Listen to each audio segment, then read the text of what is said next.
যাত্রা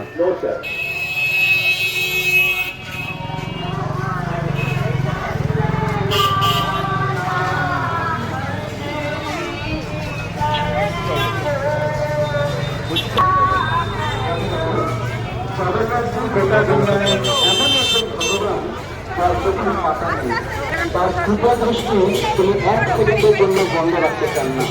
সবসময় তার কৃপাদৃষ্টি যাতে তার ভক্তদের উপর থাকে, সেই কারণেই তার চোখে কোনো পাতা নেই। সত্যি জগন্নাথজির চোখে দেখবেন কোনো পাতা।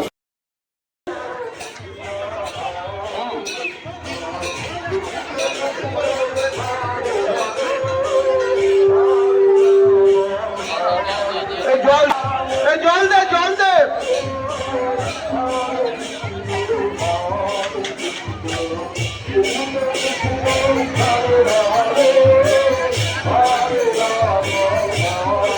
একটু জল দে না, জল দে, সবাইকে ঠান্ডা জল দাও।